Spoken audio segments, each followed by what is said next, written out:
Okay. Hi, Elena.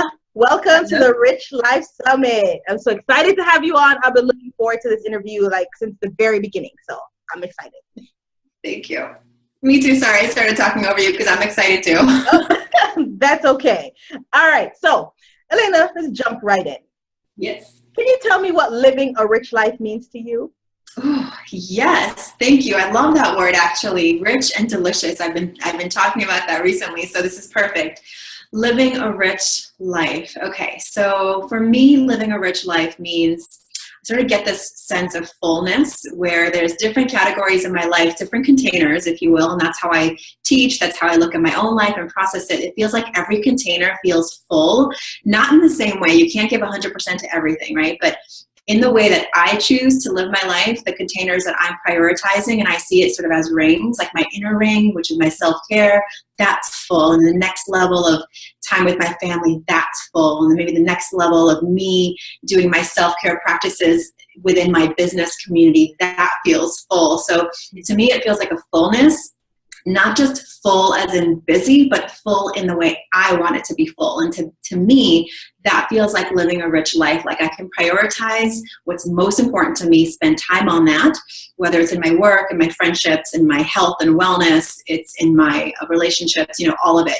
So it's getting to choose, first of all, having the freedom and presence and opportunity and gratitude to choose what I want to choose, and then spend time on it and feel fulfilled in those areas. That to me is rich. Of course, we could talk about money, but for me, that feeling of getting to choose what I want to do, who I want to do it with, how I want to do it, that feels like a very rich life.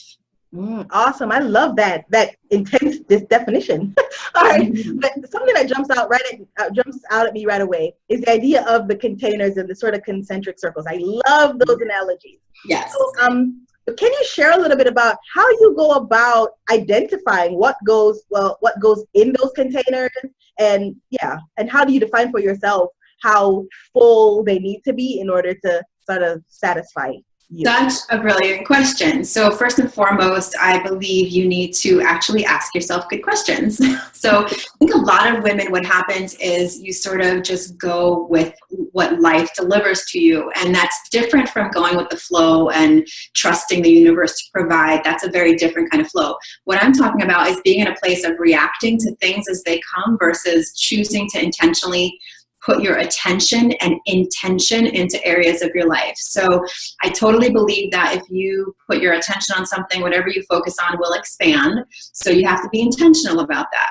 If you choose to spend 2 hours every morning watching the news, focusing on what's wrong with the world, I can guarantee you that's going to be the filter that you're going to walk through your day with. It's going to be the conversations you have. It's going to be the things you tend to notice. It's going to affect the choices you make.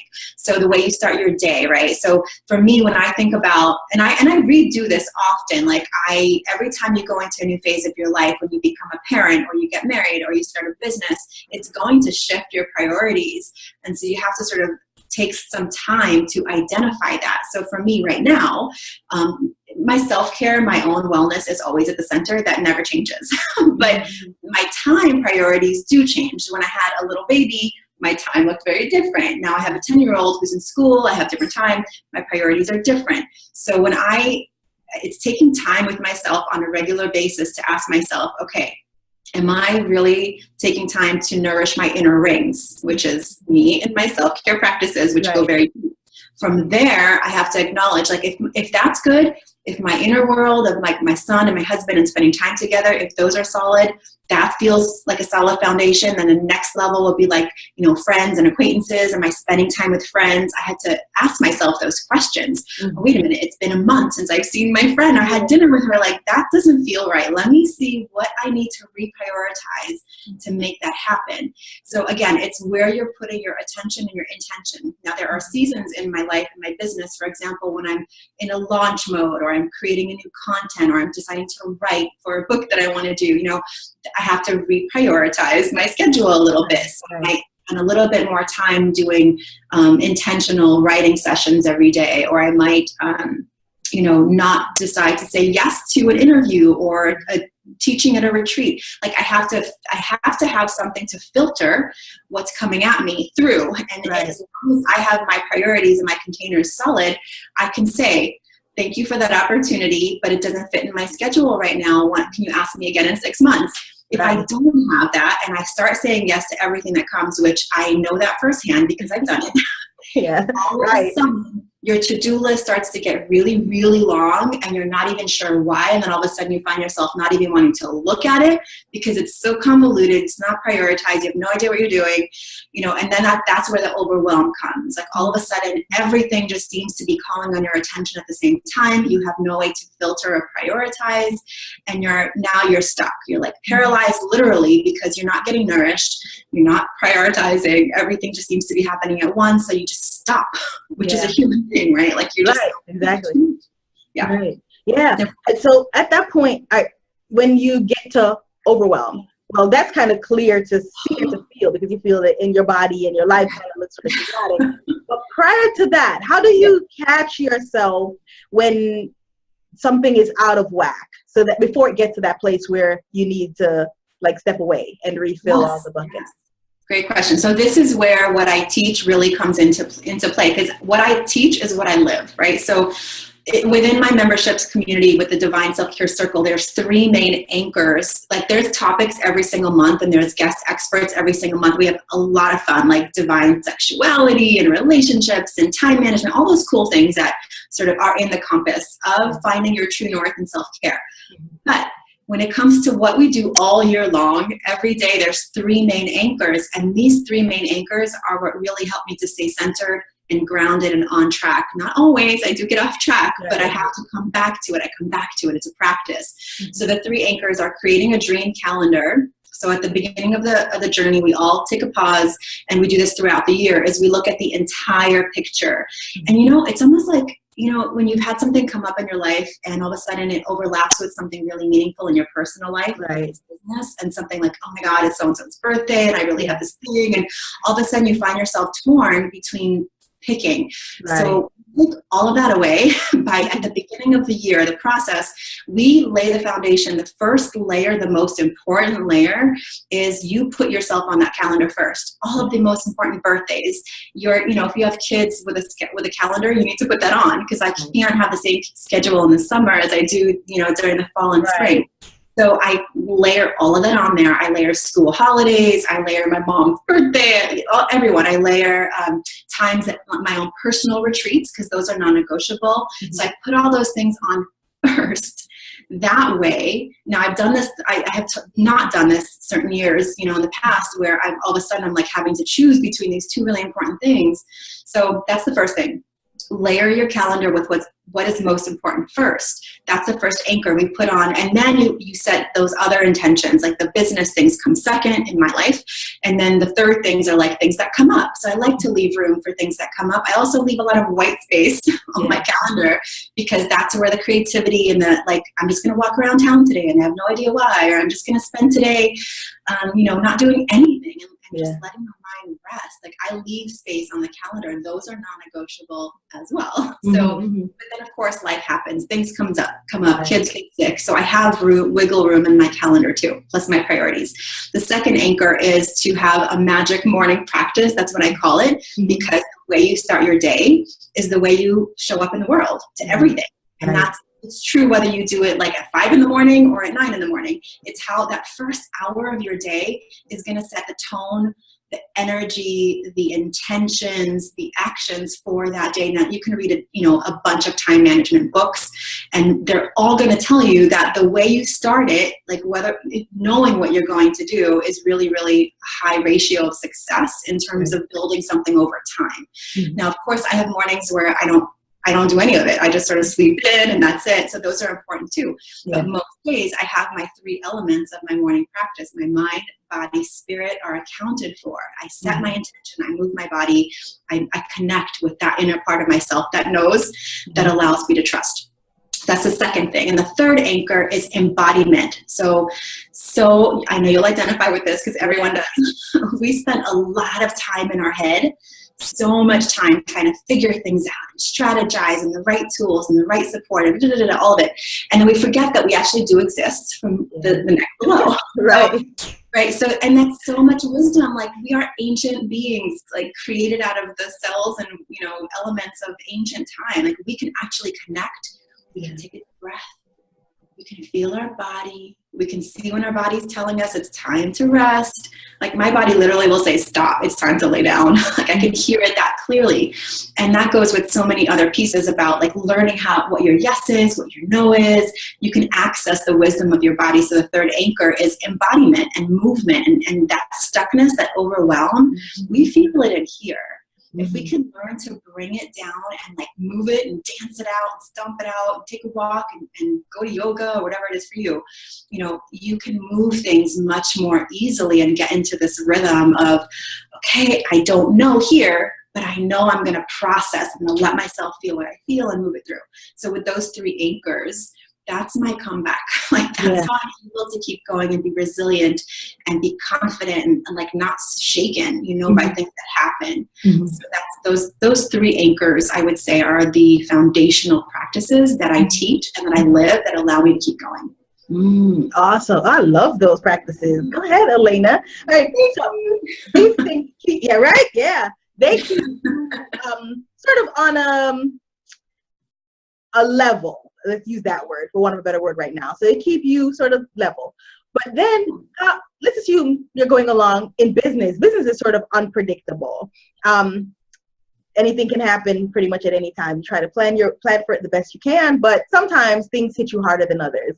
How do you deal with things that pop up? Say, for example, a launch doesn't go the way that you thought it would, or you know, a client, something happens and you're like, oh my God, this really hits me hard. How do you deal with that?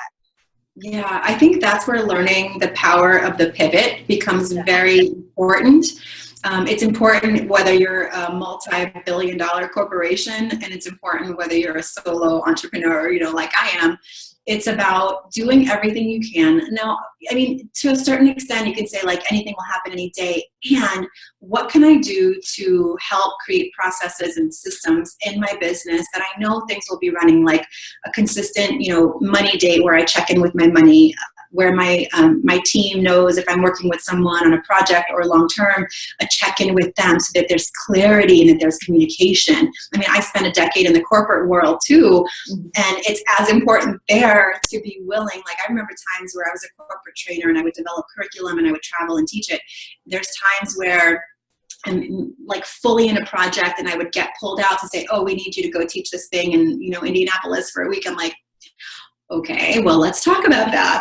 Like, what do I need to stop doing in order to do this? And, you know, so you can switch gears like that. But personally now, when I'm in charge of everything in my business, you're right. Like those unexpected things can throw you off. Like I've been launching for coming up on 3 years now, and you know, launching can make you a little crazy because there's moving parts. You know, I've allowed myself to have. I mean, I've had really phenomenal five-figure launches where everything went exactly as planned, even better. And I've had total like like where is everybody launches? Totally like where is everybody? Oh my gosh, what do we do?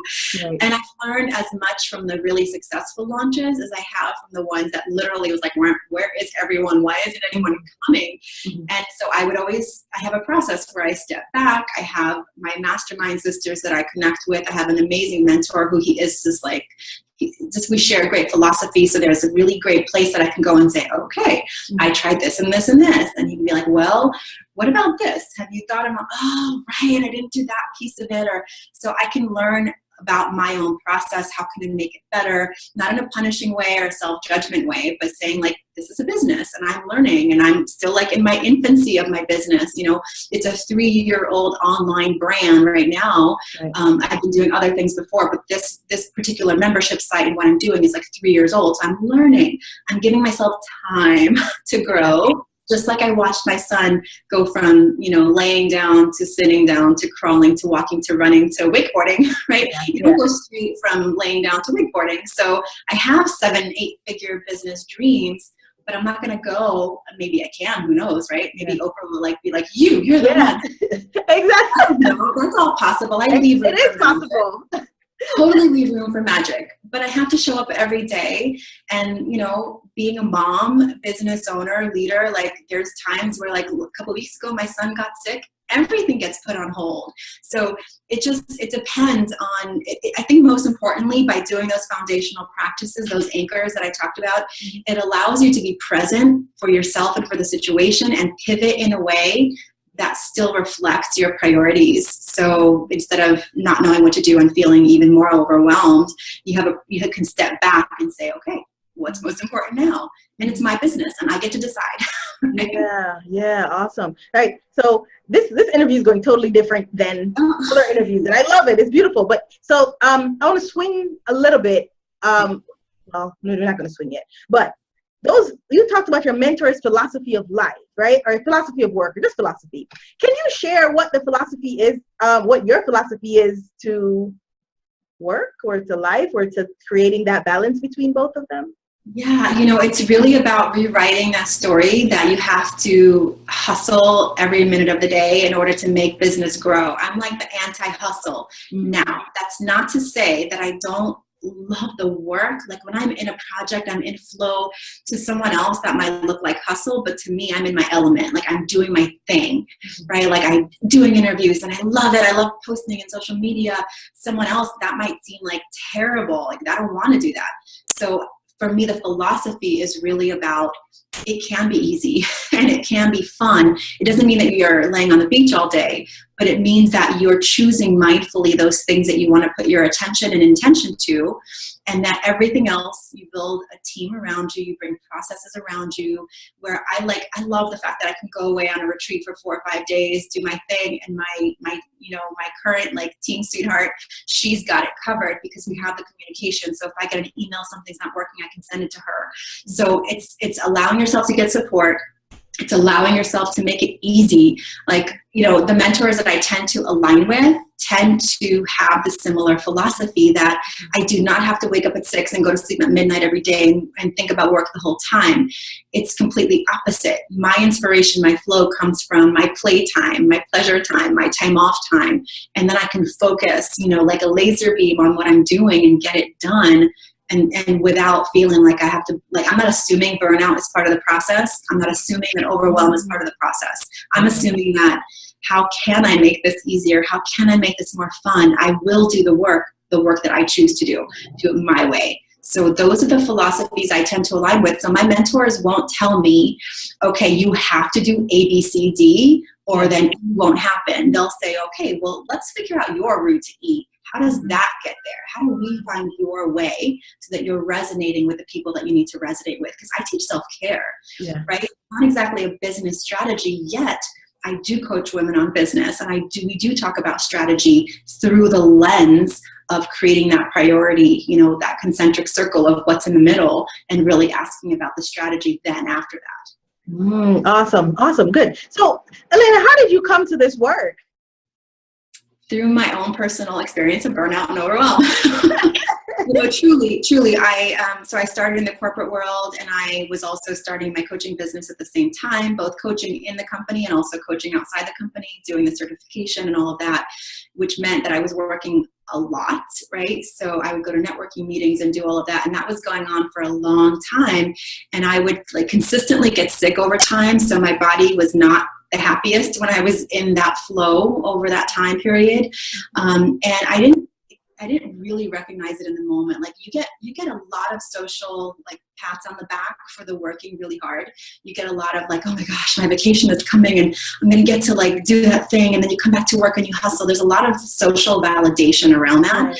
So I really didn't even know there was another way. I think I was always entrepreneurial, and I always tried to ask for extra vacation. And I did all those things because I felt like I needed it. Yeah. Somehow I got it, which was great because I think when you ask, you can get. So I always felt that there was something in the way that I was working that didn't quite align with my body, but I didn't really get to the point of wanting to just quit because I really did like my work. Mm-hmm. But after my son was born, I knew very, very clearly that I could not go work for a company because I just didn't want to have to ask for time off. I didn't want to have to, if my son was sick, I saw other women around me doing that, and I didn't want to have to do that. Mm-hmm. So I wanted to be there as a mom, but I also wanted to fulfill, my work as well. So I started this online journey. This was like 10 years ago, before Facebook, before Instagram, before Pinterest, all of it. It's a very different environment, but I started my first online store and had to figure it all out. And then I went into writing and blogging. And when I was ready, I knew I would go back into specifically coaching and this whole field of working with other entrepreneurs. That was when my son went back to school. I knew I had a full day. And so I sort of reignited my coaching hat and started this. But I asked myself good questions. Thank goodness. I was like, okay, so how did I go from the corporate world to, really valuing self-care? Because I was actually on a healing journey all that time. My body had gone through an autoimmune issue and I was having some sort of like breakdowns every 3 months. My body just wasn't well. And in order to get back to well was yoga and, journaling and spirituality and all those things that I sort of did to get back to myself. I knew I wanted to share that in a way, somehow through coaching, but I wasn't quite sure how yet. So it took a good year to really refine and get to the heart of my message, which became this sort of self-mastery through self-care practices. And then over the last several years, it's gotten deeper and deeper and turned into a whole year-long program and a membership site. So it's evolving. And I don't know, 2 years from now, I have an idea of what I want it to be, but there's always like pivots along the way. I do retreats. I don't do one-on-one anymore unless you're within my program, the Inner Circle. So it has evolved. I used to do all one-on-one coaching and now I do any standalone one-on-one coaching, and that feels good. And I travel to retreats in, Costa Rica and Mexico and just allow myself to, when you're in Costa Rica teaching at a retreat, it doesn't really feel like the standard work, Right. It's mine. So, to answer your question in a long way, it was an evolution into really claiming that I know for a fact that when you start to see yourself and nourish yourself and really allow time for play and pleasure and all those good things, that your business will start to flourish and elevate along the way. Yes, I love that answer. Have you ever had a point in time where you're doing the work, you're loving the work, but then you start to feel a little bit of a rub that maybe, you start to question? And how do you, if that ever happened to you, how do you bring yourself back to the initial why or the intention that you had behind the work? Yeah, that's a great question. I do feel that. And I question it often, actually, because I think I'm definitely not a perfectionist, but I want to serve at my highest level. So there are moments, and especially like those moments where at 3 a.m, I'm like, is this the real thing? Is this it? Or maybe after a launch that went wonky or something just didn't go as I expected. And then it doesn't take very long for me to realize that that is part of the journey too. Like those moments where you're questioning do bring you to deeper insights. And I just got off an interview now. I was interviewing one of my amazing Inner Circle clients. And at the end of it, after we got off, it wasn't even recorded. She's like, I just want to thank you so much for leading this revolution because I've done it the other way. I've burned out. And she had a real serious illness. And she's like, I chose to work with you because you have this grace and ease about you. And I'm like, I don't always feel like that, but that's what comes through because I share all of it. Like I share those moments where I'm like, you know what, guys, in my group, like I am off for the day. I just did my Zumba class and I need to be offline because I can feel the buzz sort of in my brain and I'm pushing, like I feel like I'm pushing and trying to figure this out. I just need to go play. So I have my self-correcting self-care practices, which is usually stepping away from the computer, going to play with my son, going to right now we're going to the pool almost every day and it's nourishing me in a really beautiful way. Or I have someone to talk to. I have women, and this is why I have this circle is because within that private sort of secret space, imagine like in those moments, if you feel like you have somewhere to go and say, oh my God, like, can you remind me why I'm doing this again? Or I just need to talk through this, or I just need to be heard and witnessed in my questioning of my own self. Yeah. And even in sometimes having that safe place to go to, which is why we all become coaches, right? Because we're so good at witnessing people. So just to be witnessed sometimes in that blip of doubt can get you through the other side and like, oh, I really needed to say that. Thank you. Yeah. I feel better. I'm going to go, do what I need to do now. So even just allowing yourself back to like embodying the process. I don't know what's going on. I'm feeling really bad. I don't know.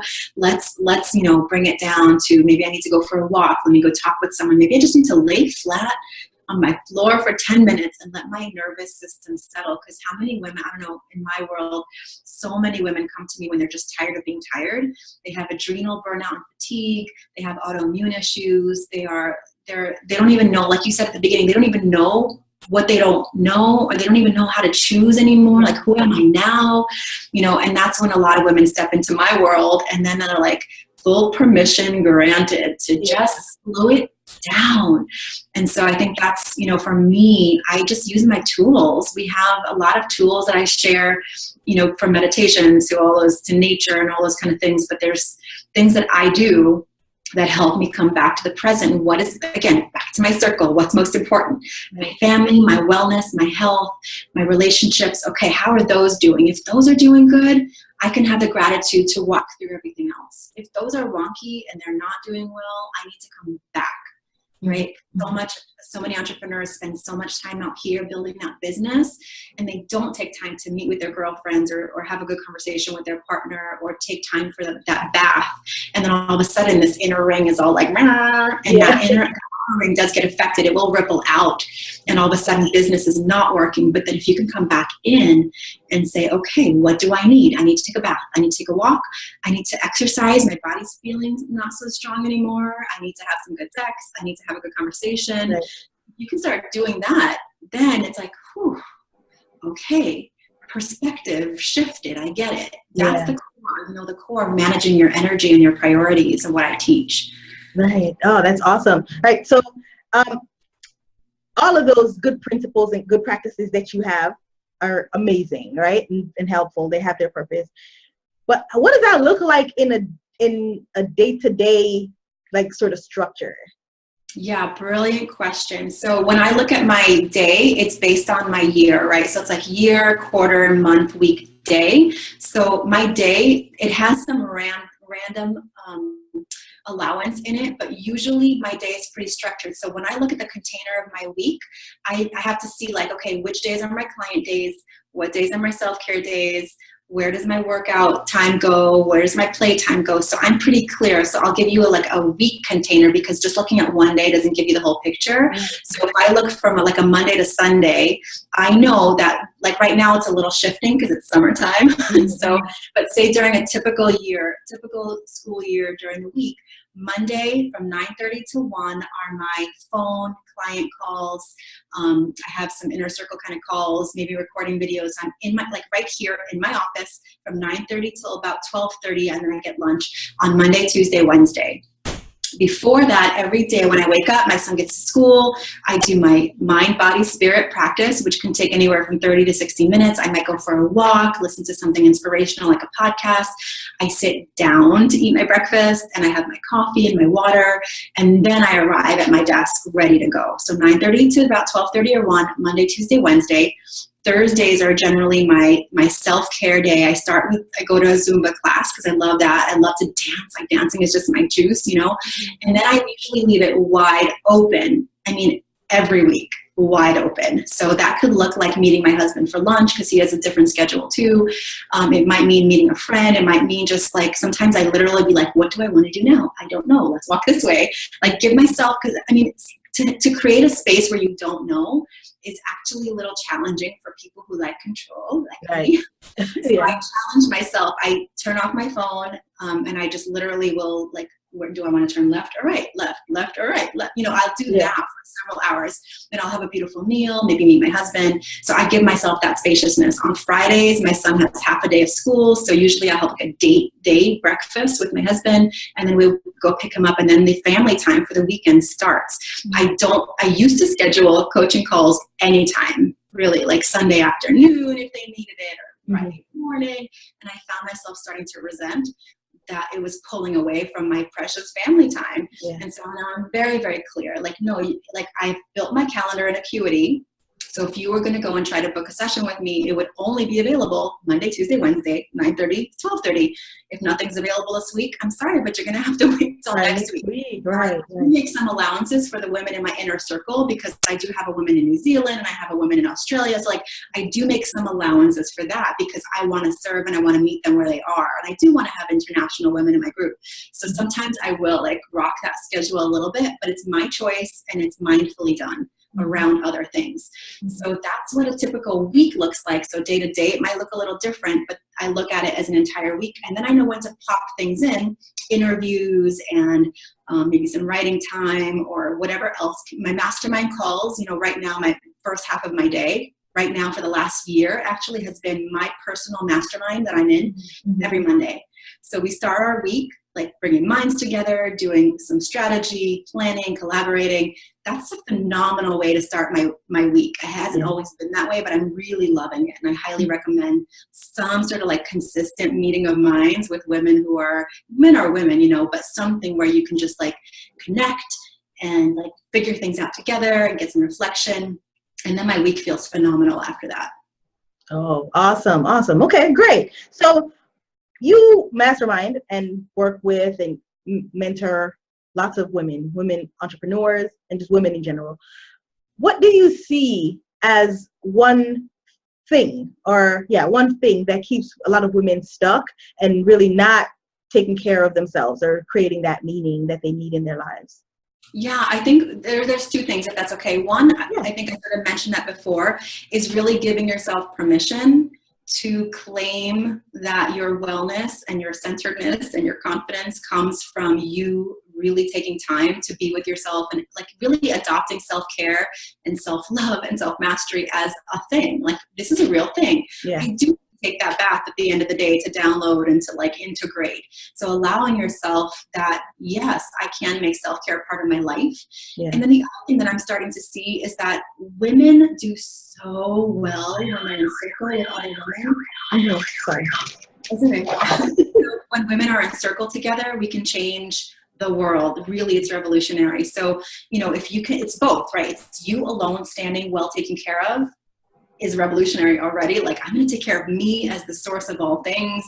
And then the other thing is really understanding that your connection, and I say women because I work with women, I do have a male mentor at the moment, but this could be men or women truly. Like we need to expand, you know, our minds a little bit. Right.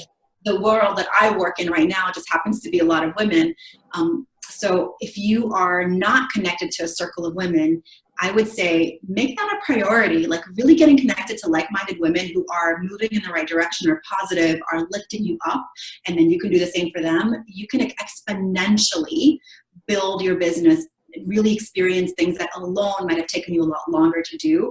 It's been true for me. It's true for the women in my circle. They collaborate together. They reflect together. You can be seen. You can be, you know, work a problem through really quickly if you have women who are holding you to your own high standards. Yeah. So I think both of those things are true. Your own sort of solid inner knowing that you can take care of yourself, and then being connected to other women who are doing, which is why I created the program in the first place. I'm like, I want it. I want to offer it to women. I experience it. That's what I think is important. Yeah. And you said something that I love and I don't hear a lot of, the idea of non-negotiables. And identifying them and really making them non-negotiable in the true sense of the word, because a lot of times we idealize that things are non-negotiable, but then they never really turn out to be that way. Right? Right. Okay. So women really ought to understand that self-care is a real thing, and that it's not only a real thing, but it's sort of strategic in the sense that it plays a huge role in the success of your business and just your wholeness and your wellness. So besides that, what do you think that is something that women entrepreneurs need to do more or need to talk about more? Pleasure and play, to be honest. I think I've been exploring this quite a bit for myself.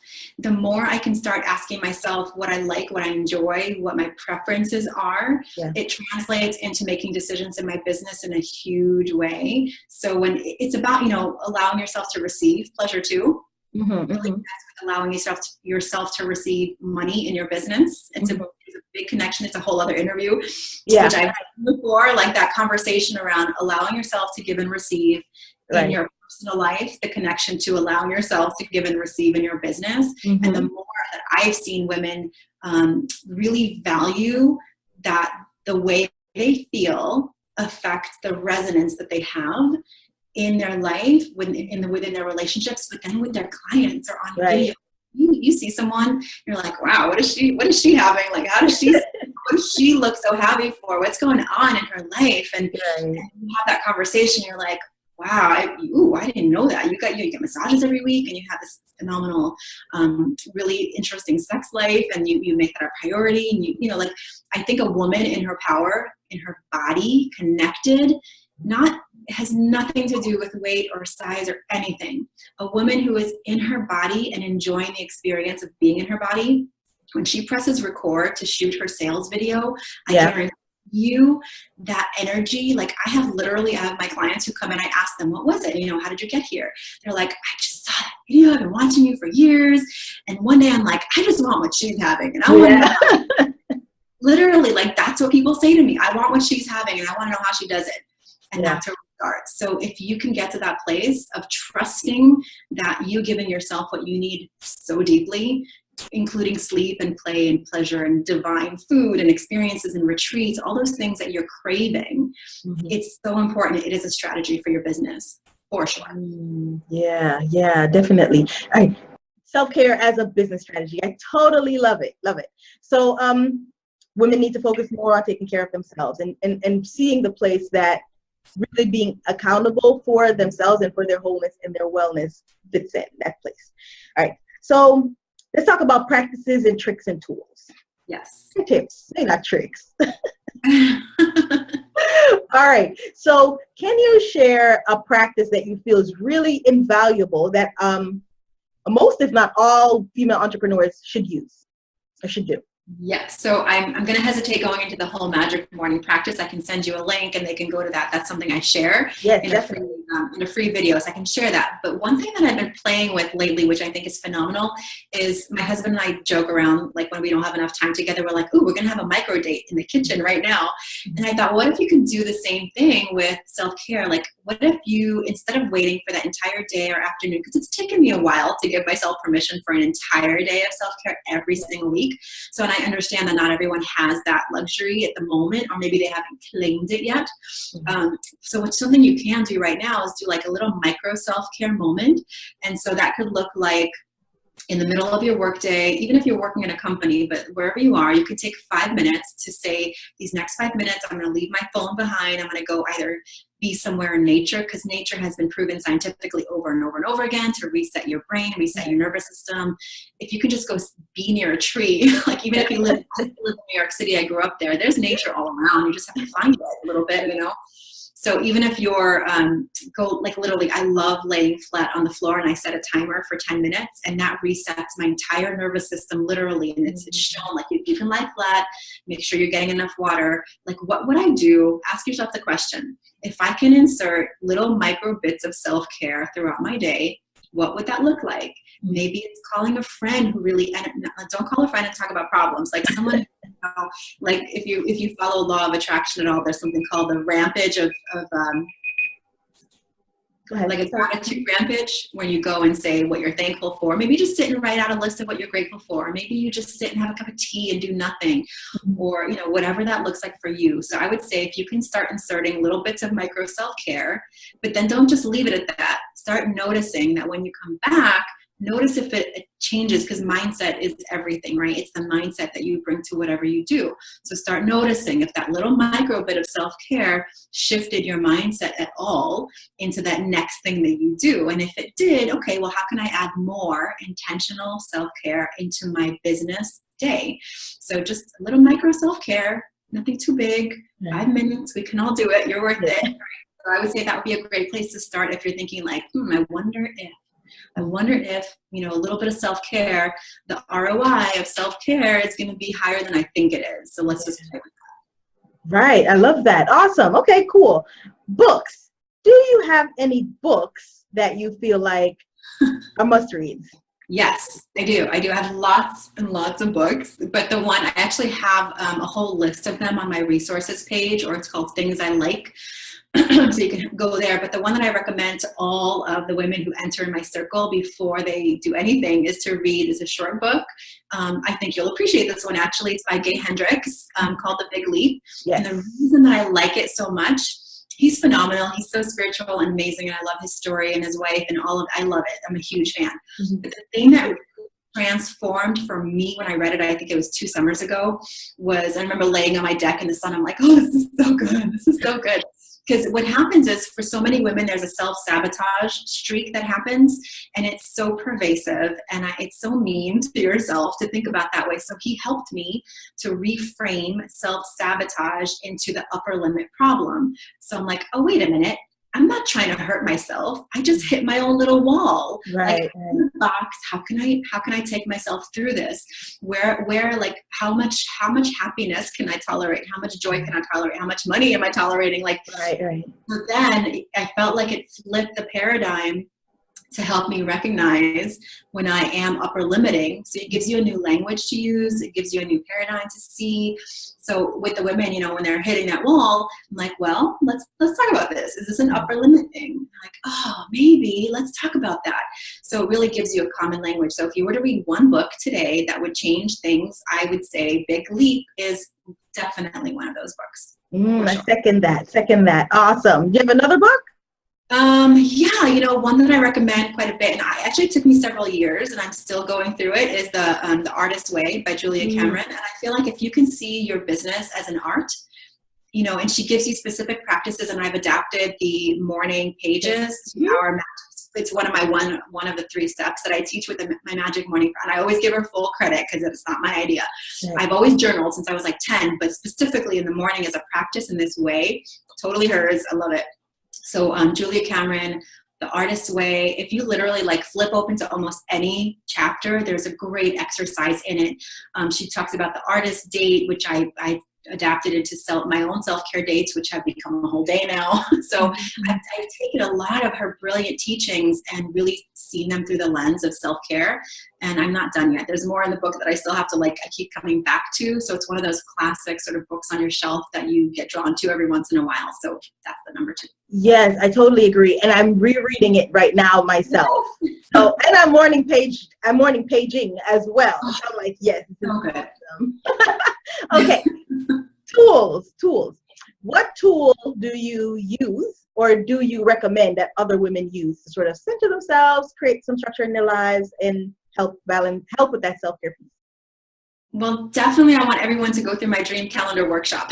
And that's something I offer through I offer as a standalone, because I think if you even give yourself permission to look at your calendar and start claiming things, it's important. But one tool that I've really come to love is my phone, and it looks a little counter, expected. But what I do is I actually use the reminders on there. So I have 4 reminders that pop up every day.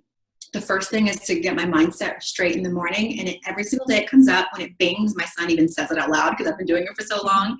So when it bings in the morning, it says, something amazing is going to happen today. I can't wait to see. So it says, something amazing is going to happen today. I can't wait to see what it is. So again, instantly my mindset is to curiosity and possibility. Yeah. And then at noon, I have a pop-up that says, what's the most nourishing thing you can do for yourself right now?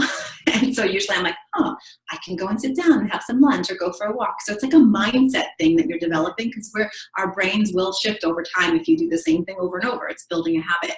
And then another reminder in the evening is, I receive pleasure and abundance with every breath I take. And it just sort of puts me into that nighttime, taking a bath mode, or maybe I want to just read a good book. It's a reminder to get off Netflix and do something good for myself. Yeah. So yeah. I feel like the technology we have can be a really good tool. And that's one of I have a ton, but that's a good one to start with. And women love it. They're like, ooh, I want to remind myself to go play every day. So at 10 o'clock or 5 p.m. every day, I'm going to say, put a reminder to play, and I'm going to go outside and jump on the trampoline or something. So it's you can customize it to yourself, but I would say I guarantee you are always around this, within 5 feet of it, right? So use it. Use it for good now, not evil. Yes, I love that too. I feel like I'm saying me too for everything, but yes. my morning thing is, this is the best year of my life. So I wake up and I see that, yes, best year of my life. Okay, great. Investment. What has been the best investment that you have made, whether in life or in business? for Oh my yourself? gosh, it's me. Investing in myself, investing in not just the coaching strategy, like for, oh, how do I figure out this website funnel? How do I figure out this Facebook ad? But truly the investments of taking time to, invest in me going away, or like the things that I choose for myself, where I know I'm going to come out of it the other end and transformed in some way. So allowing myself to do a quarterly retreat, allowing myself to hire a coach that maybe is more spiritual and mindset oriented, because I know that ultimately I'm investing in me. And then I'm then becoming, of better service to the women that I'm working with. So, I mean, there's definitely technology tools that I've invested in, like Lead Pages, I think is phenomenal. Oh my God, you can totally like start a business without even a website if you have Lead Pages.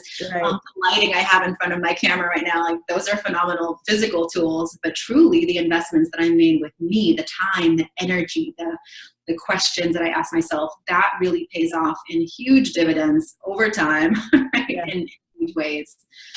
Yes, awesome. All right, I'm going to end our time together with one thing. I love your focus on questions and asking yourself good questions. So putting you on the spot, can you share with us 3 good questions that you feel like everybody should ask themselves to remain connected to their sense of meaning and purpose in their lives?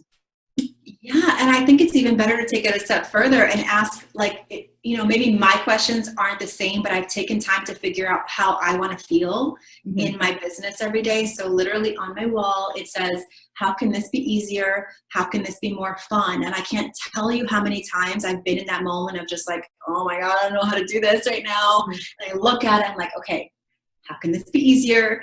How can this be more fun? And it reframes it for me. So I would say those 2 questions really help me, and my clients use them too. And they tell me they use them, like, oh, thank goodness I found those questions, because it just helps me simplify everything. And then, the big question that I ask myself all the time is like, how do I want this to feel? How do I want this to feel? How do I want this to feel? And then even when I'm planning like a retreat for somebody, or we're planning, I'm going to be a facilitator in something, or a guest expert, I ask, like, how do I want them to feel? How do I want to feel? So it does go back to like some of that Danielle Laporte wisdom of core desired, feelings, but it's so true. She writes about it and it resonates because it's so true. If you get clear on setting the intention of how you want to feel. So for me, I ask that a lot. How do I want to feel now? Or even maybe different languaging for some people who it doesn't resonate to is, what is my intention here? Yeah. What is my intention here? What is my intention here? And that will even help you to just say, oh, my intention is to just be present, or my intention is to make someone laugh, or my intention is to get this figured out and hire someone. Like, it can really help you to clarify things. So that intention piece is huge. Right. Awesome. Elena. I really appreciate and love this. Before we go, can you share with us, where can my people find you, get in touch with you? So I'm definitely all over social media, but I've got my website, which is just elenalipson.com. And my business page is also Elena Lipson. So you can find me on either place. I'm on Instagram, same name. I think it's Elena_Lipson. But if you go to any one of those places, you can get to the other one. So that's where you find me. Mm-hmm. Thank you. This was amazing. Really loved all the brilliance that you dropped on us. Oh, thank you. All right. Thank you. Thank you so much for having me. You are so welcome.